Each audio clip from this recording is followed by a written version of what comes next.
Fáilte Rómha Cáidir, you're welcome indeed to another edition of the programme. As always, we'll be crossing over to Manchester to join Martin Logan, who's some more great stories featuring the Irish community right across the UK.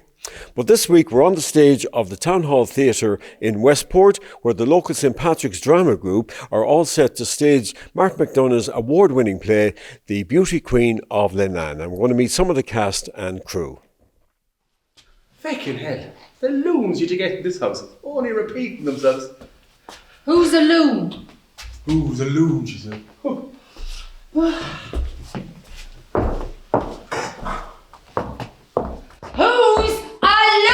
Is it not just a fucking best sitting on that shelf all those years you had it? And what good did it do you? The best fucking present I ever did get. And only 2 old months play out of it. I got 3 bunch of confiscated it on me. And what good did it do you? You left it over there to fucking shitter.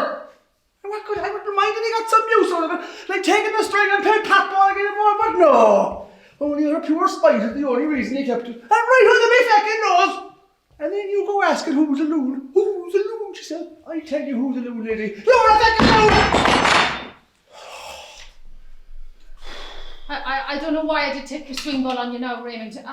I can't remember at all now. I think my head was in a funny old way in them days. Ray is he's very selfish, and he's only 19, so I'm 43. So it's a tough one. But yeah, he's a very selfish person. He doesn't like to waste his time. He's fidgety, and he likes watching telly a lot. And he's Pato's brother. So Pato does all his messages that are coming for Maureen comes through Ray from Pato, because Pato's is supposedly in England most of the time anyway. So yeah, it's a good one. It's a good one. He's a great character, but he's a tough one. He's a tough one to figure out. He's a tough guy to figure out. How different is this play to the other ones you've done? This one is, well, a lot of the other ones we did were very farcical comedy. This one is it's dark. There's a great theme running through with Martin McDonagh. Obviously, he's a great playwright. So it's one of his first plays, but it's ingenious writing. It really is ingenious writing. So even from the very first scene, he puts stuff into the play that come out in the last scene. So it's a very different play from anything I've done before, but really enjoying it. Yeah. I was watching earlier on there. You're just going through your lines. Does that worry you at times?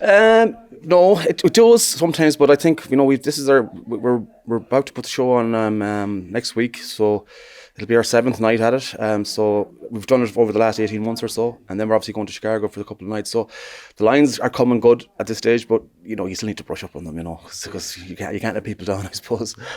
Does audience reaction mean much to you when you're on stage? You have to be aware of it. You need to, especially if there's laughs or if there's gasps, you need to be aware of it so you can pause before you say out the next line, because if people are laughing and you say a line, they mightn't hear it. So yeah, you are aware of it. Absolutely, you're aware of it. But it's something that comes quite naturally, to be honest.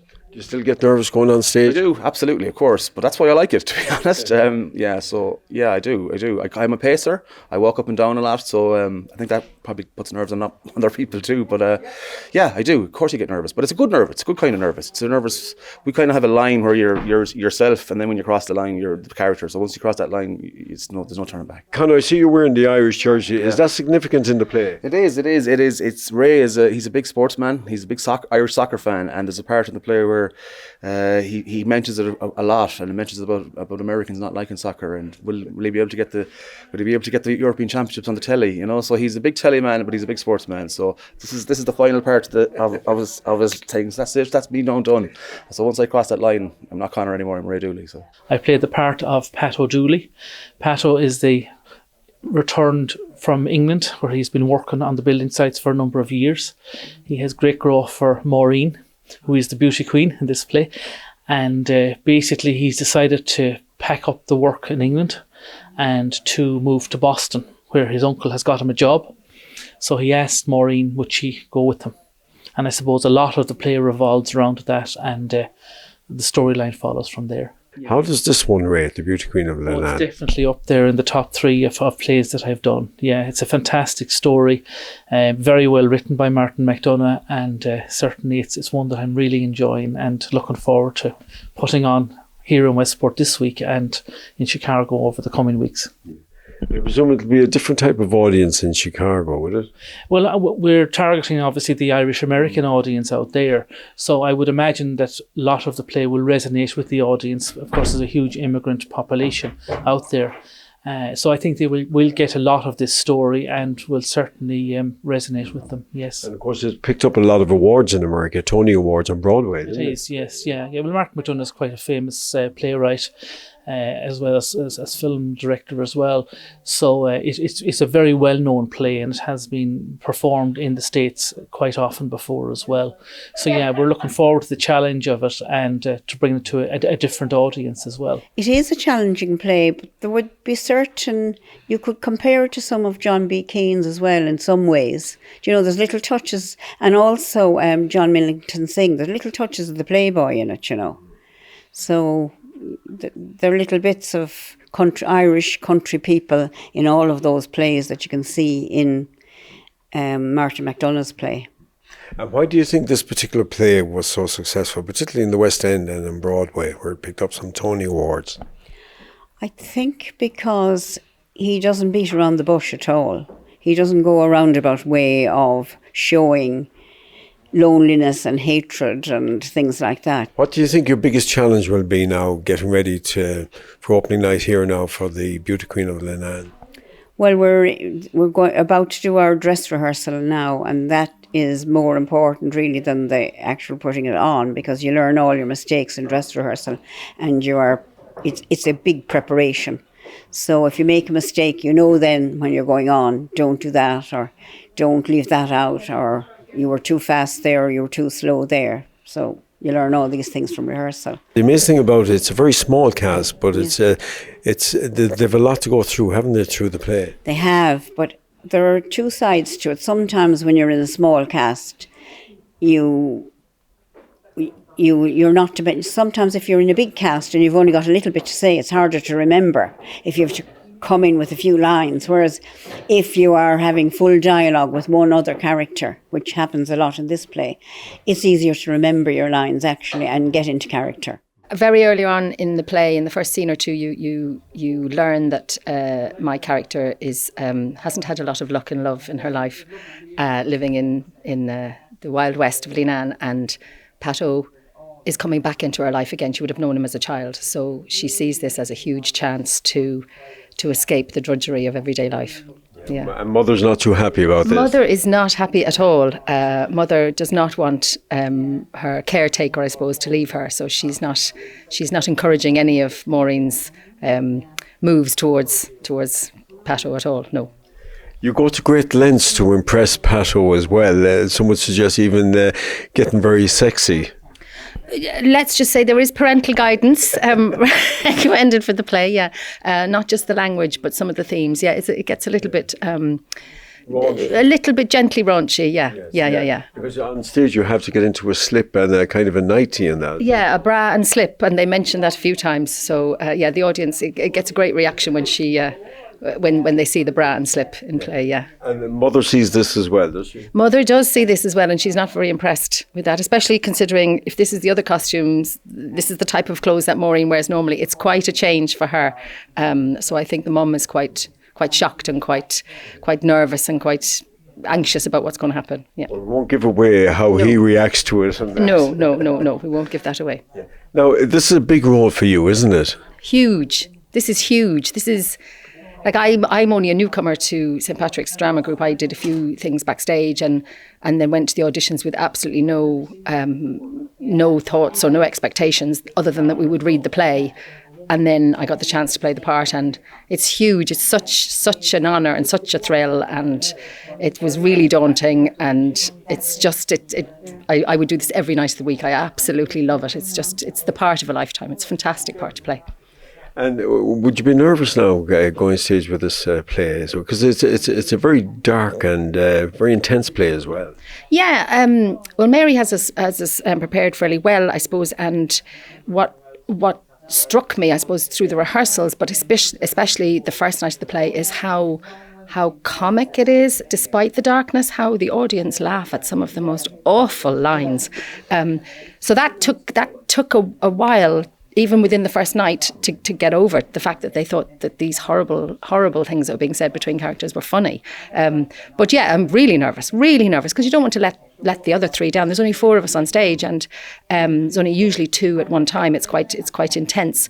And the lines are very, very important. Do you know what I mean? There's not one that can be missed, really, because of the way the plot moves and the characters develop. So you really have to know your lines, and so that's daunting and nerve-wracking. But but we've a great old camaraderie now between us, and you sort of trust the other person to carry you along. So yeah, it's but still, it's butterflies.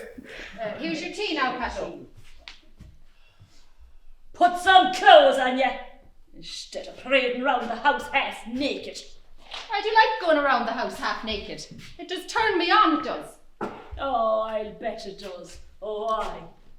And reminds you of different tall too, does it? Now you shut your feckin'... None of your own clothes would they let you wear there either. Shut your old mouth. Honey, long gowns and buckle-down jackets. What's the matter with you two Different at all now? Different all! And I suppose that pot of wee was just a figment of my imagination. Forget we.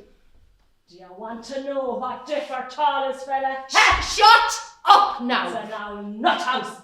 An old nut house in England I did have to take her out of, and promise to keep her in me care. Would you like to be seeing the papers now, as proof, like? And proof who's the senile one, or who's the loopy one? Pegging wee in my face.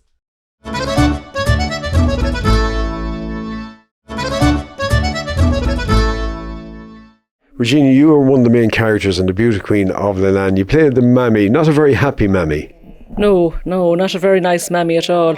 Mag is the character's name, and we live in Leenane, away from a lot of places, all by itself. The house is a very old type of cottage, and her relationship with her daughter is not one of any kind of loving nature whatsoever. All she cares about is the daughter stays with her, and certainly doesn't find any love, and she doesn't want the daughter to find any love or have any fun or any sort of a relationship, and that's quite evident in the play. Yes, there's no love between us at all. And it's a dark humour role as well, but there is a lot of interesting what people can relate to. Yes, I mean, people have said to us so often that when they go home, they just can't stop thinking of the characters, because I think they all knew a character like that maybe at some stage in their lives, or that things, even though it's based back in the 80s, it's very relevant to life as well today. But great humour in it. It's not all dark comedy. And Mr. Martin McDonagh, the writer, he is something else. Apparently he used to come home to his relatives, and he got a lot of his I suppose, characters from that. Yeah, so there's still a lot of Mag Foleys there in the west of Ireland, those kind of characters. Well, I'd say they're all over the world, Henry. It's not just the west of Ireland. It's portrayed here, but we had a Polish lad in one evening, and he said, it happens in my country too. So I think it happens everywhere. It's just that it's portrayed this way. Well, what do you enjoy playing mostly about the role of Mag Foley? Well, she's a real bitch. But that's not like you in real life, Regina. Yeah, normally I would probably have played funny characters, but it's great to play this serious character, and I'm really enjoying it. Yeah. And the fact there's just 4 people in the play, does that put a lot of pressure on the actors here in front of an audience? Well, you would have a lot more lines, but and saying that, it talking about being on stage, for the 4 people that are on stage, there are almost 20 in the background helping out, and that's a really big part of the group. It's not just about acting, it's about all the backstage, from making your set, building your set, all of that type of thing, to all like the hard work that goes on behind the stage. And so often nobody gets that credit, and they're all brilliant. I mean, we've girls in to do our hair, help with the makeup, sell the tickets, ask for prizes, ask for all, it's all, so it's a real team effort. It's a real team effort. It's not just about who's on stage, definitely.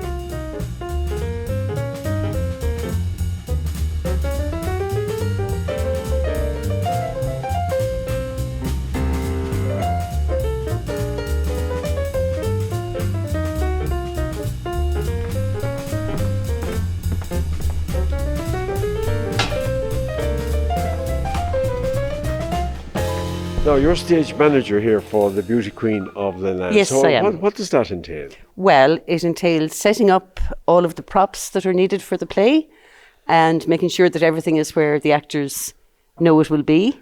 And I liaise with them beforehand just to make sure that they know where all their props are. And if there are scene changes then between scenes, we do that as well. So you have to be very much on the ball and make sure everything is where it should be. Very much, everything has to be. If somebody goes to a press and looking for a saucepan and it's not there, that's my fault. And it's very important that they all know beforehand where everything is so that they aren't looking around the stage wondering, is their hairbrush where it should be, or is the cup ready for making the tea? And you've been involved now for 15 years as stage yes. manager here. Yes.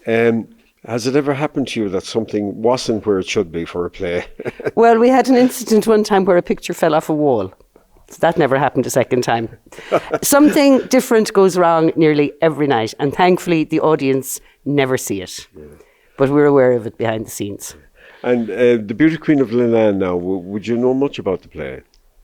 Well, it's a very iconic Martin McDonagh play and has had runs on Broadway and the West End. And we're doing a fantastic production of it here. This is our third run.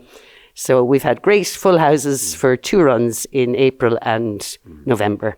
Your first job is to start getting the ball rolling, getting it out online. We have a Facebook page and we start introducing it, and we tell a bit about the guy that wrote it, who was Martin McDonagh.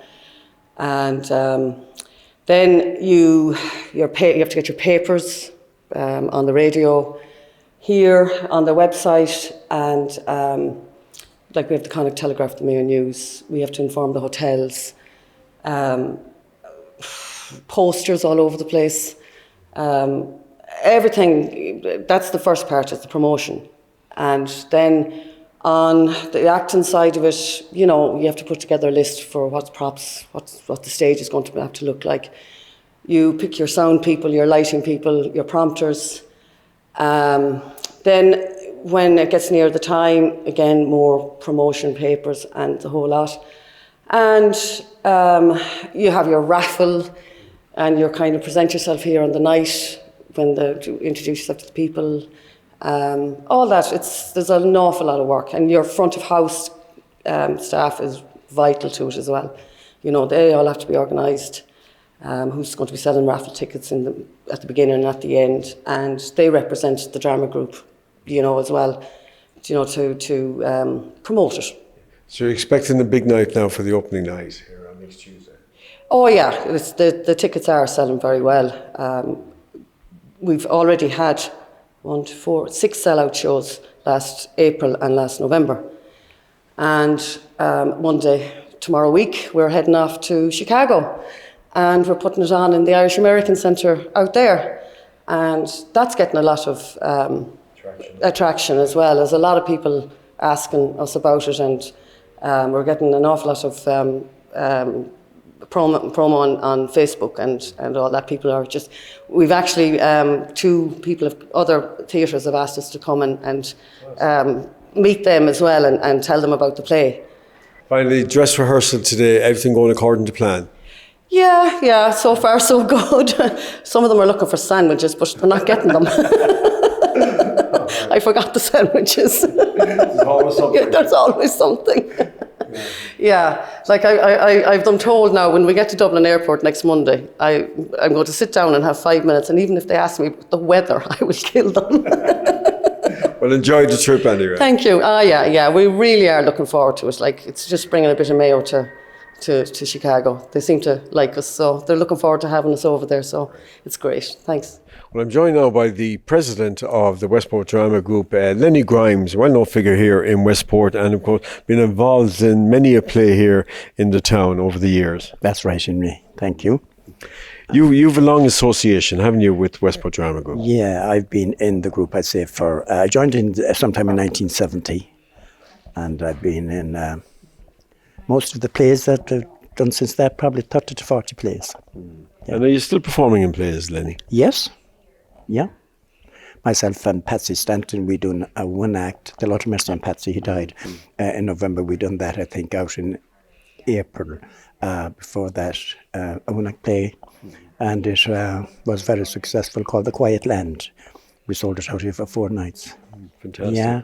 Why do you think Westport Drama Group been so successful and lasted so long?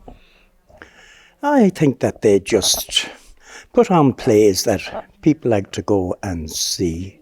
Good comedy plays and some serious drama as well. And Westport Drama Group have always such a huge following in the town hall here. And you recently celebrated 50 years, the drama group. You brought out a book to coincide with it. Yeah, we brought out a book in 2014, 50 years of St. Patrick's Drama Group Westport. And it's a fantastic book. There's a little story about every play they have presented over the years and hundreds of photographs of all the different people that took part in the plays. So it's a lovely book. Looking forward to the play, Beauty Queen? Oh, very much so. Here on Tuesday night now, and then hitting off for the Windy City of Chicago on this Monday week. Brilliant. Yeah. So we'll see how things go there. I hope they will like it. Well, continued success as your role as president of Westport Drama Group. Thanks very much, Henry. Well, I heard they fancy going out to Chicago again, and I thought, well, I lived out in Chicago for 17 years. I'm going back home with them next week, so I'm delighted about that, and I just thought I'd help. So I've helped them. The Drake Hotel has helped us, and they've given us a great rate for all of us. We have the Consulate General. They're putting on a reception on opening night. Really looking forward to that. They're inviting all the Mayo Society.